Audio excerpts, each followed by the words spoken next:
Hey there. So, this is not me trying to hide my identity.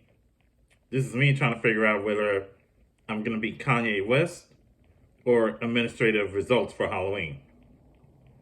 Now, this is just a purchase I got from Optics Planet, so just ignore me being silly. I'm going to take this thing off because it is too damn hot for this. Ooh. That being said, welcome to the channel, everybody.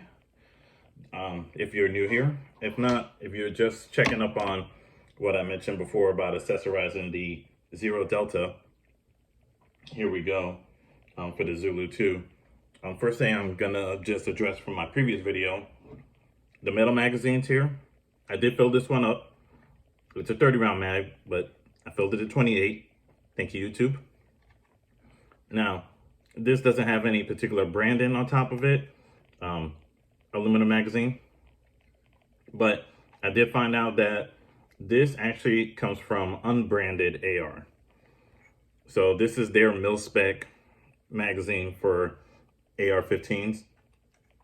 So this just got included with the ZroDelta, just in case anybody was curious. That's where it comes from. So after that, originally speaking, I had all of this recorded for me actually putting on the accessories and trial and failure for different parts before I got proper placement. And that video was 1 hour and 33 minutes. And I actually made out a couple of timestamps for it, or a few timestamps. Actually, a lot of timestamps. I'm trashing that thing. Because not only was I doxing myself with one of my packages, that's just entirely way too long for you to find me struggling with certain placement, especially with my optics. So that being said, I'm just going to show you the complete package. You already saw it in a naked version from the previous video on the unboxing.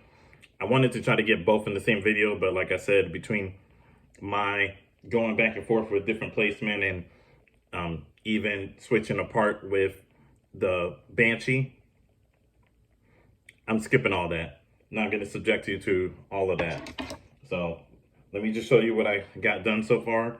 And a quick update note, I did get word back from ZroDelta when it comes to the ambi selector. It is on the way. And I do plan on putting that on myself. They said that, it shouldn't be an issue.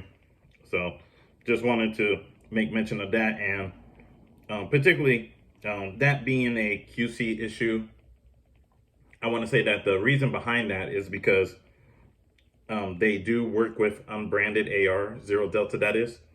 And because they're like sister companies, I'm going on a limb and I'm going to say that the person that was working on the unbranded side of things ended up just inserting the non-ambi safety, because that would be a normal feature for some of the unbranded ARs, at least to my immediate knowledge,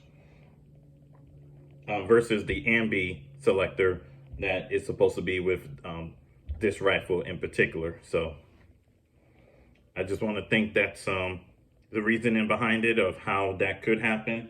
But like I said, as far as me looking into the rifle, fitment's been fine. No missing parts or features besides that ambi selector. So let's get past that. Show you where I started from tip to butt.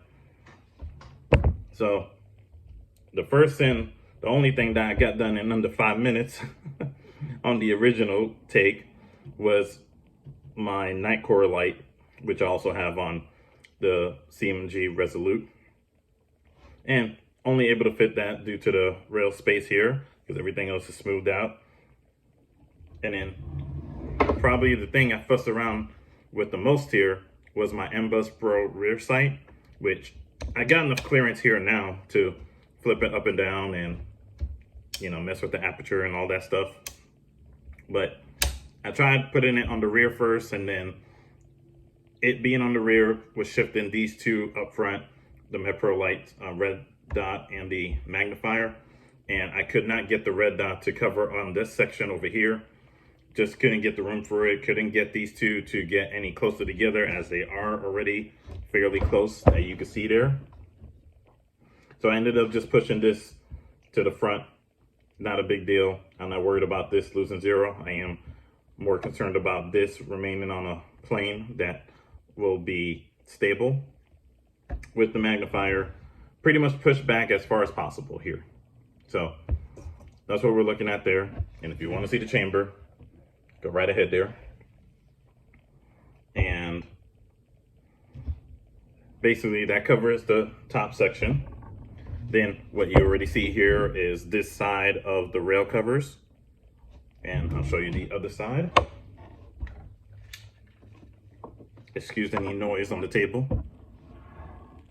But here we just went with the full section back and forth here on the right and left side from front to rear, covering all the M-LOK sections there.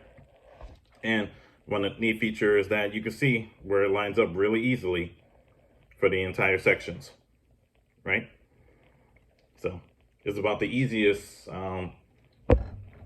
see-through for a barrel that I've ever owned. So that makes things really convenient, especially if anything gets out of spec or out of lock, which I couldn't see that happening anytime soon. But just wanted to note that as a feature. Again, that's a UTG rail covers. And that being said, let's go to the bottom here. The BCM vertical grip that you see there. It just works for me. I love putting it on my rifles. That's just hands down my go-to right there. And then that being said, did figure out getting my QD attachments down here, just because I wanted to. No particular other reason other than that.